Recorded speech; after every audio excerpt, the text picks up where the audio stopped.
Hello, Russell Raphael from North London Ulysses.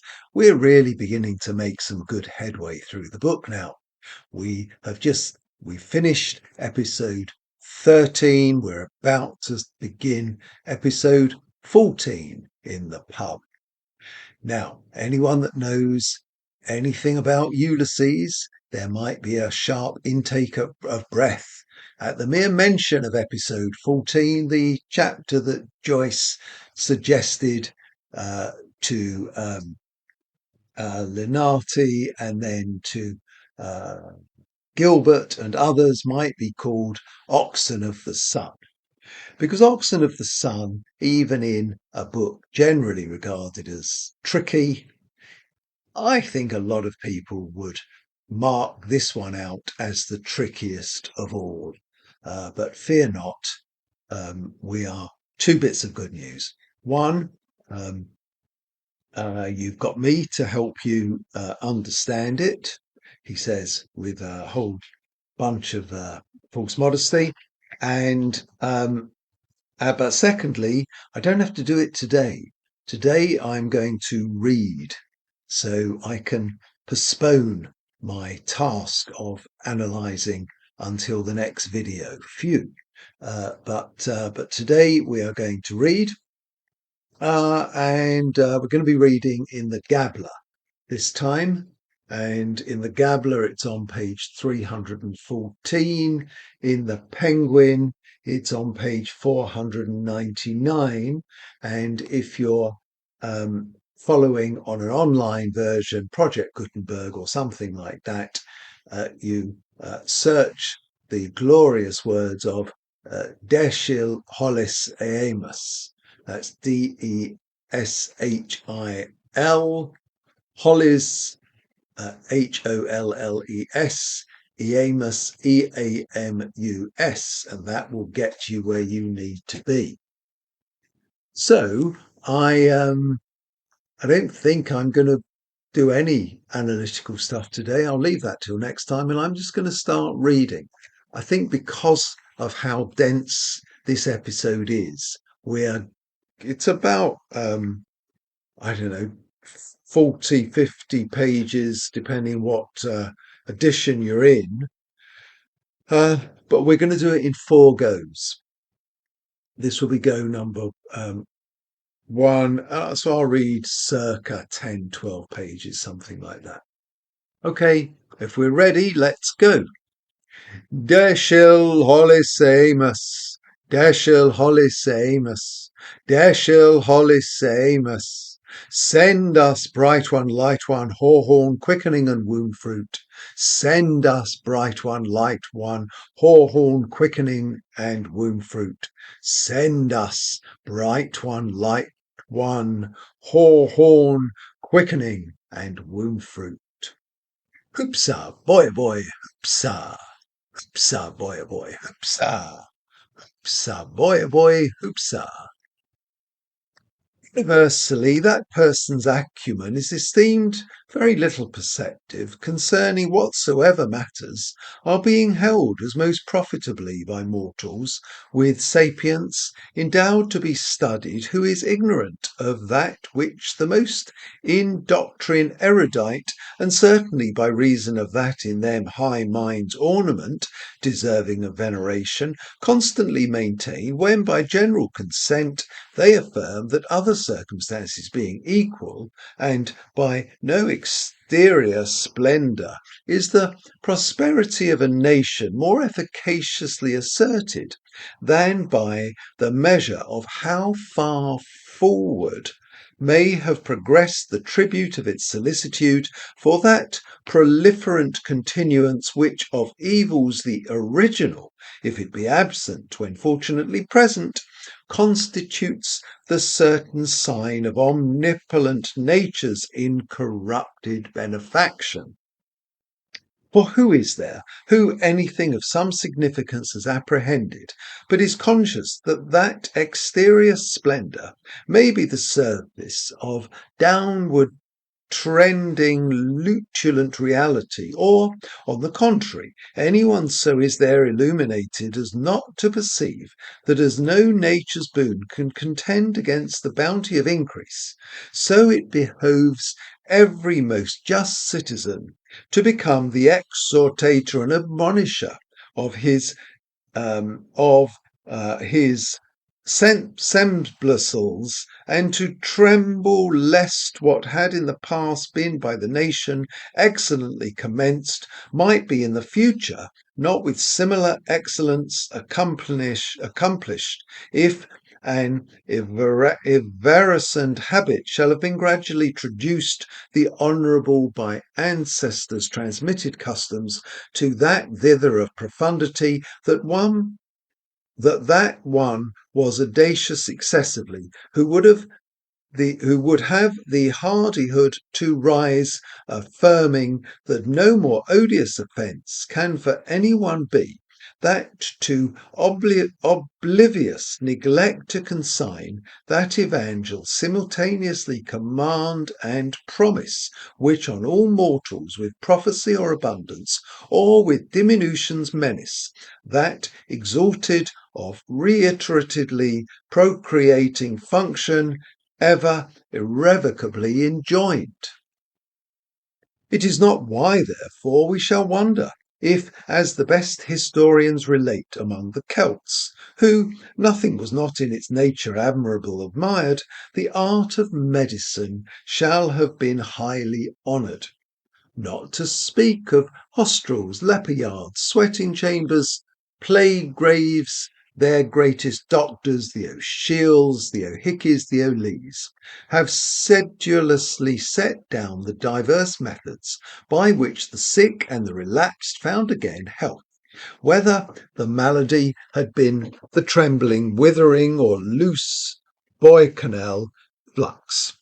Certainly, in every public work which in it anything of gravity contains preparation should be with importance commensurate, and therefore a plan was by them adopted, whether by having preconsidered or as the maturation of experience, it is difficult in being said, which the discrepant opinions of subsequent inquirers are not up to the present congru to render manifest, whereby maternity was so far from all accident possibility removed that whatever care the patient in that all hardest of woman hour chiefly required, and not solely for the copiously opulent, but also for her who, not being sufficiently moneyed, scarcely, and often not even scarcely, could subsist valiantly, and for an inconsiderable emolument was provided. Her nothing already then and thenceforward was any way able to be molestful, for this chiefly felt all citizens, except with proliferant mothers' prosperity, at all not to can be, and as they had received eternity God's mortals' generation to befit them her beholding, when the case was so hoving itself, parturient in vehicle there would, carrying desire immense among all one another, was impelling on of her to be received into that domicile. O thing of prudent nation, not merely in being seen, but also even in being related, worthy of being praised, that they her by anticipation went, seeing mother, that she by them suddenly to be about to be cherished had been begun, she felt. Before born, babe bliss had, within womb one he worship. Whatever in that one case done, commodiously done was. A couch by midwives attend with wholesome food, reposeful, cleanest swaddles, as though forth bringing were now done and by wise foresight set. But to this no less of what drugs there is need and surgical implements which are pertaining to her case, not omitting aspect of all very distracting spectacles in various latitudes by our terrestrial orb, offered together with images, divine and human, the cogitation of which by subjunct females is to tumescence conducive, or eases issue in the high sun-bright, well-built fair home of mothers, when, ostensibly far gone and reproductive, it is come by her thereto to lie in, her term up. Some man that wayfaring was stood by house door at night's oncoming. Of Israel's folk was that man that on earth wandering far had fared. Stark ruth of man his errand that him lone led till that house. Of that house a horn is lord. 70 beds keeps he there, teeming mothers are wont that they lie for to thole and bring forth bairns hail, so God's angel to Mary quoth. Watchers tway there walk, white sisters in wards sleepless, smarts they still, sickness soothing, in 12 moons thrice 100. Truest bedthanes they twain are, for horn, holdest, wariest ward. In ward wary, the watcher hearing, come that man mild-hearted eft, rising with swiry wimpled to him, her gate wide undid. Lo, Levin leaping lightens in eye blink Ireland's westward welkin. Full she dread that God the Wrecker all mankind would fordo with water for his evil sins. Christ's rood made she on breastbone, and him drew that he would wreathe in fair under her thatch. That man her will Wattingworthful went in Horn's house. Loath to irk in Horn's hall, hat holding the seeker stood.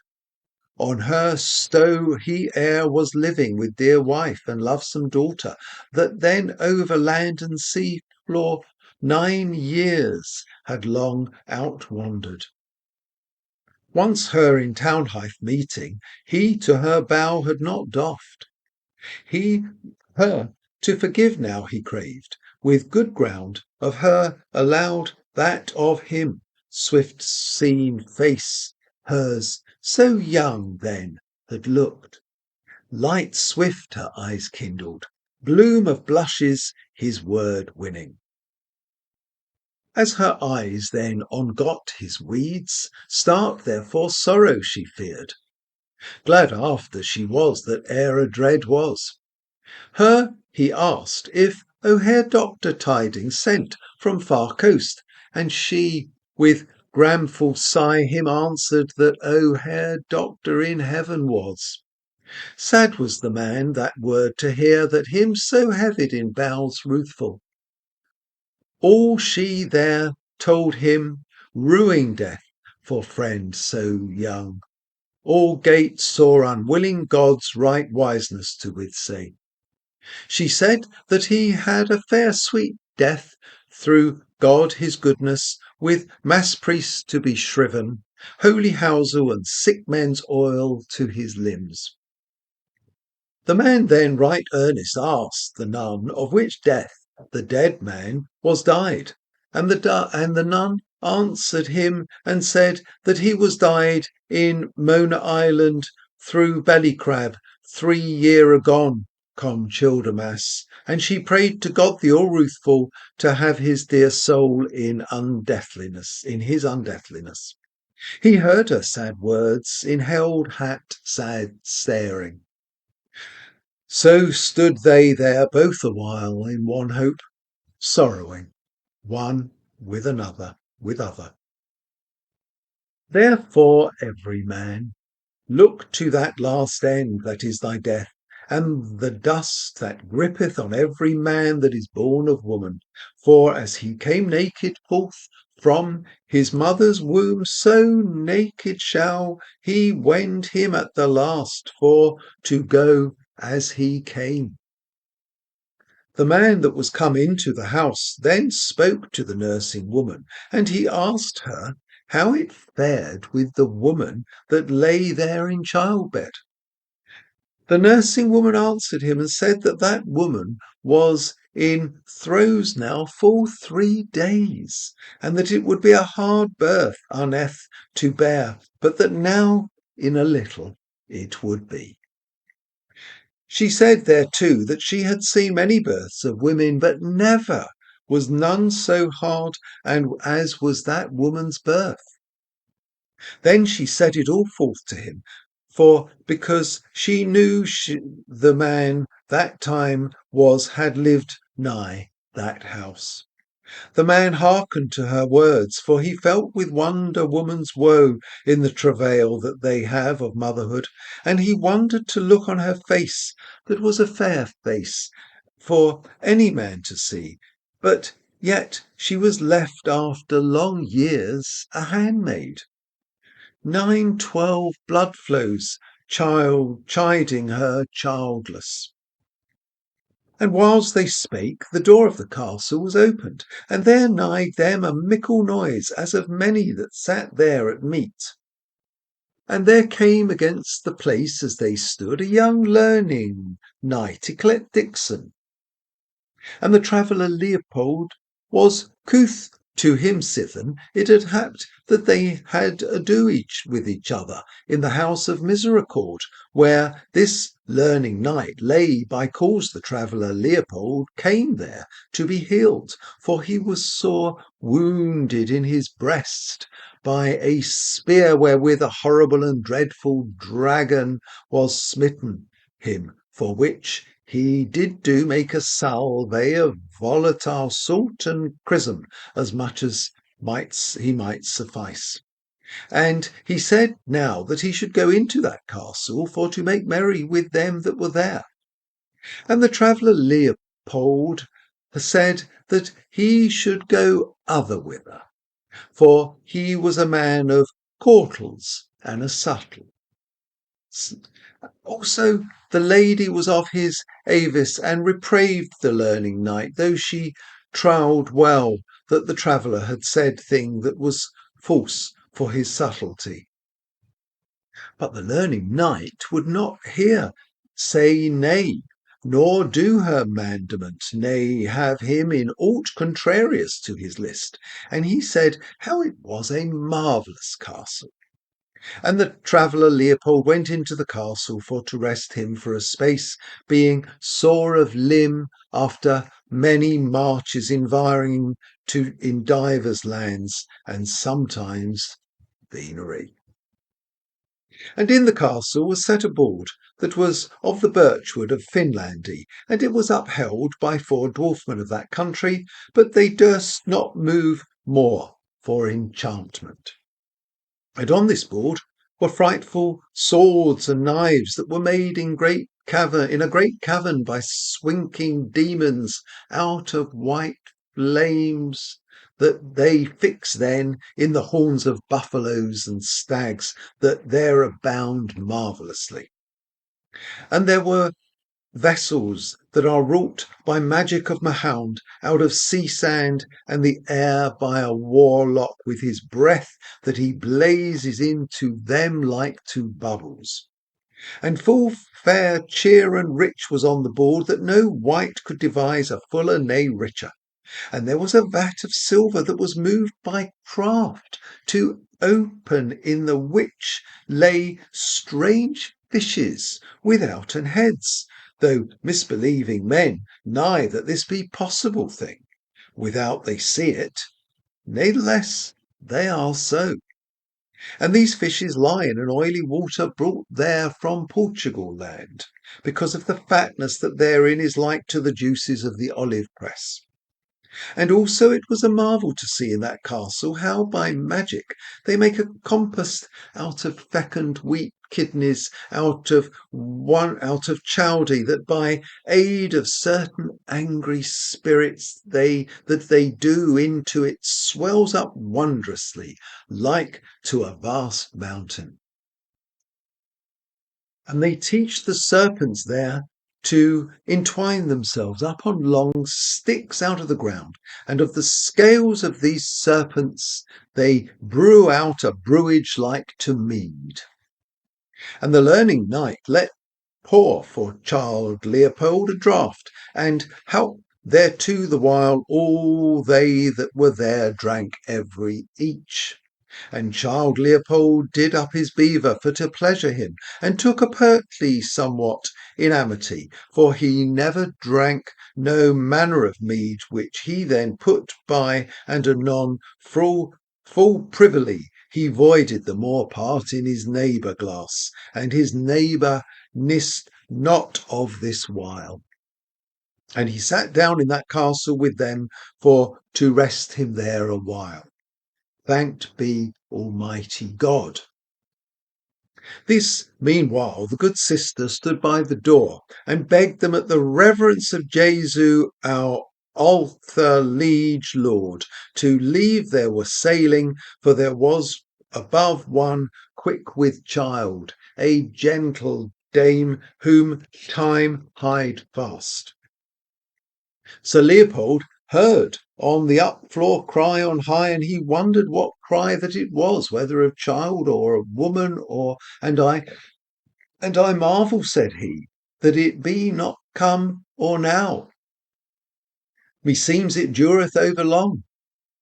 And he was ware and saw a franklin that hight Lenehan on that side the table that was older than any of the t'other, and for that they both were knights virtuous in the one emprise, and eke by cause that he was elder, he spoke to him full gently. But, said he, or it be long too, she will bring forth by God his bounty, and have joy of her childing, for she hath waited marvellously long.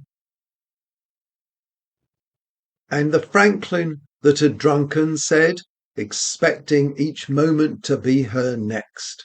Also he took the cup that stood tofore him, for him needed never none asking nor desiring of him to drink. And now drink, said he, fully delectably, and he quaffed as far as he might to their both's health, for he was a passing good man of his lustiness. And Sir Leopold, that was the goodliest guest that ever sat in Scholars' Hall, and that was the meekest man, and the kindest that ever laid husbandly hand under a hen, and that was the very truest knight of the world, one that ever did minion service to lady gentle, pledged him courtly in the cup. Woman's woe was wonder pondering. Now let us speak of that fellowship that was there to the intent to be drunken, and they might. There was a sort of scholars along either side the board, that is to wit, Dixon, yclept Junior of St. Mary Merciables, with other his fellows Lynch and Madden, scholars of medicine, and the franklin the hight Lenehan, and one from Albalonga, one Crothers, and young Stephen that had mean of a prayer, that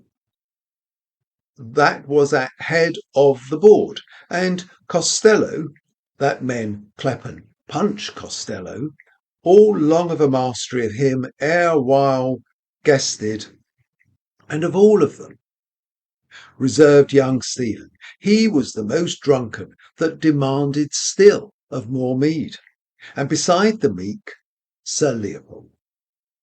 But on young Malachy they waited, for he promised to have come, and such as intended to no goodness said how he had broke his avow. And Sir Leopold sat with them, for he bore fast friendship to Sir Simon, and to this his son, young Stephen, and for that his languor becalmed him there after longest wanderings, insomuch as they feasted him for that time in the honourablest manner. Ruth read him love led on with will to wander loth to leave. For they were right witty scholars, and he heard their heirs' sons, each gen other, as touching birth and righteousness, young Madden maintaining that put such case as it were, hard the wife to die, for so it had fallen out of a matter of some year agone with a woman of Eblana in Horn's house that now was trespassed out of this world. And the self-knight next before her death, all leeches and apothecaries had taken counsel of her case. And they said, Father, that she should live, because in the beginning, they said, the woman should bring forth in pain.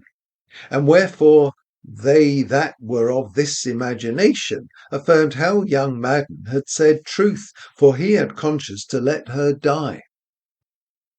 And not few and of these were young Lynch, were in doubt that the world was now right evil governed, as it was never other, howbeit the mean people believed it otherwise, but the law nor his judges did provide no remedy.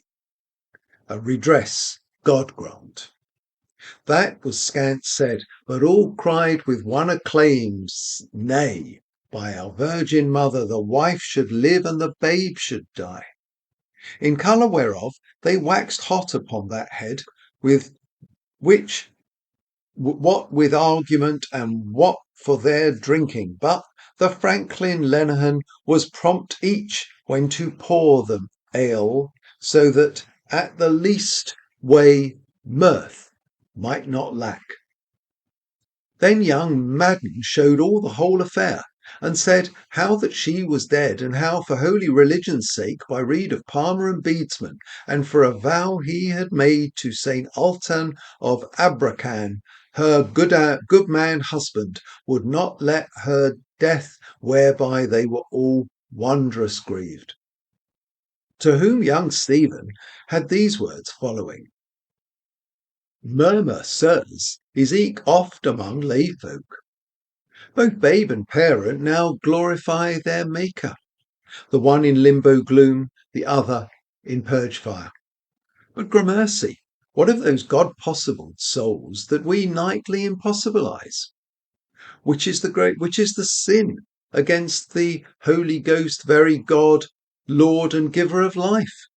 For, sirs, he said, our lust is brief. We are means to those small creatures within us, and nature has other ends than we. Then said Dixon Junior to Punch Costello, wist he what ends?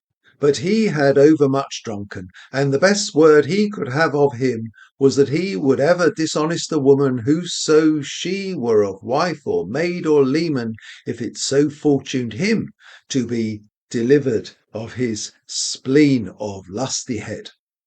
Whereat Crothers of Albalunga sang young Malachy's praise of that beast, the unicorn, how once in the millennium he cometh by his horn. The other all this while pricked forward with their gibes, wherewith they did malice him, witnessing all and several by St. Fortunus his engines, that he was able to do any manner of thing that lay in man to do.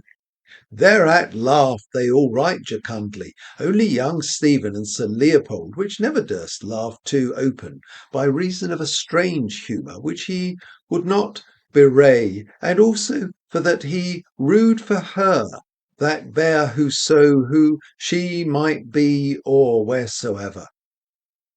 Then spake young Stephen Orgulus of Mother Church, that would cast him out of her bosom, of law of canons, of Lilith, patron of abortions, of bigness, wrought by wind of seeds of brightness, or by potency of vampires mouth to mouth, or, as Virgilius saith, by the influence of the Occident, or by the reek of moonflower, or, and she lie with a woman with her man has but lain with, but effecto secuto, or peradventure in her bath, according to the opinions of Averroes and Moses Maimonides. He said also how at the end of the second month the human soul was infused, and how in all our Holy Mother foldeth ever souls for God's greater glory, whereas that earthly mother, which was but a dam to bear beastly, should die by cannon, for so saith he that holdeth the fisherman's seal, even that blessed Peter, on which rock was Holy Church for all ages founded. All they bachelors then asked of Sir Leopold, would he in like case so jeopard her person as risk life to save life? A wariness of mind he would answer as fitted all, and laying hand to jaw, he said, dissembling as his wont was, that as it was informed him, who would ever love the art of physics as might a layman, and agreeing also with his experience of so seldom seen an accident, it was good, for that Mother Church belike at one blow had birth and death pence, and in such sort deliverly he scaped their questions. That is truth, pardy, said Dixon, and, or I err, a pregnant word. Which hearing young Stephen was a marvellous glad man, and he averred that he who stealeth from the poor lendeth to the Lord, for he was of a wild manner when he was drunken, and that he was now in that taking it appeared eftsoons. But Sir Leopold was passing grave maugre his word by calls he still had pity of the terror-causing shrieking of shrill women in their labour, and he was minded of his good lady Marian, that had borne him an only man-child, which on his 11th day on live had died, and no man of art could save, so dark is destiny. And she was wondrous stricken of heart for that evil hap, and for his burial did him on a fair corslet of lamb's wool, the flower of the flock, lest he might perish utterly and lie a-keled. For it was then about the midst of the winter. And now Sir Leopold, that had of his body no man-child for an heir, looked upon him, his friend's son, and was shut up in sorrow, for he forpassed happiness. And as sad as he was that him failed a son of such gentle courage, for all accounted him of real parts, so grieved he also in no less measure for young Stephen, for that he lived riotously with those wastrels, and murdered his goods with whores. About that present time young Stephen filled all cups that stood empty, so as there remained but little mo if the prudenter had not shadowed their approach from him that still plied it very busily, who, praying for the intentions of the sovereign pontiff, he gave them for a pledge the vicar of Christ, which also, as he said, is a vicar of Bray. Now drink we, quoth he, of this mazer, and quaff ye this mead, which is not indeed parcel of my body, but my soul's bodiment. Leave ye fraction of bread to them that live by bread alone. Be not afeard neither, for any want of this will comfort more than the other will dismay. See ye here. And he showed them glistening coins of the tribute, and goldsmiths' notes, the worth of £2 19 that he had, he said, for a song which he writ. They all admired to see the foresaid riches in such dearth of money as was herein before. His words were then these as followeth. Know all men, he said, time's ruins builds eternity's mansions. What means this? Desire's wind blasts the thorn tree, but after it becomes from a bramble bush to be a rose upon the rood of time. Mark me now. In woman's womb word is made flesh, but in the spirit of the maker all flesh that passes becomes the word that shall not pass away. This is the post-creation. Omnis caro ad te veniet.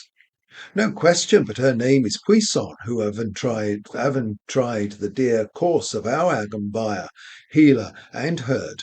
Our mighty mother and mother most venerable, and Bernardus saith aptly that she hath an omnipotentium de pari supplicem, that is to wit, an almightiness of petition, because she is the second Eve, and she won us, saith Augustine too.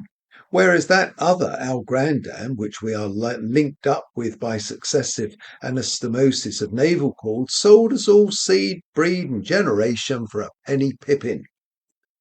But here is the matter now. Or she knew him, that second, I say, and was but a creature of her creature. Virgine madre filiae di tuo filio. Or she knew him not, and then stands in the one denial or ignorancy, with Peter Piscator, who lives in the house that Jack built, and with Joseph the Joiner, patron of the happy demise of all unhappy marriages. Pasque Monsieur Leo Taxel nui di que qui l'avait misé dans certificupet position l'était la sacrée pigeon, ventre de Dieu, Advaita transubstantiality, order consubstantiality, but in no case subsubstantiality. And all cried upon it for a very scurvy word. A pregnancy without joy, he said, a birth without pangs, a body without blemish, a belly without bigness. Let the lewd with faith and fervour worship, with will we withstand with say. Hereupon Punch Costello dinged with his fist upon the board and would sing a bawdy catch, stabu stabella, about a wench that was put in pod of a jolly swashbuckler in Almany, which he did not straightways now attack. The first 3 months she was not well, stabu. When here, Nurse Quigley from the door angrily bid them hiss ye should shame you, nor was it not meet, as she remembered them being her mind was to have all orderly against Lord Andrew, came for, because she was jealous that no gastful turmoil might shorten the honour of her guard.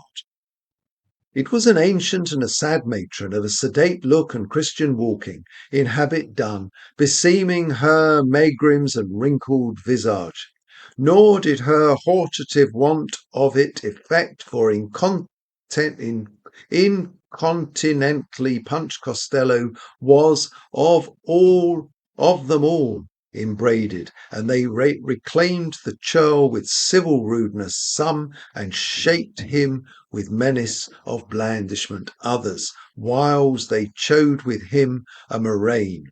Seize the dolt, what a devil he would be at, thou chuff, thou puny, thou got in a pea straw, thou lousel, thou chitling, thou spawn of a rebel, thou dyke dropped, thou abortion, thou, to shut up his drunken drawl out of that, like a curse of God ape, the good Leopold, that had for his cognizance the flower of quiet, margarine gentle, advising also the time's occasion as most sacred, and most worthy to be most sacred.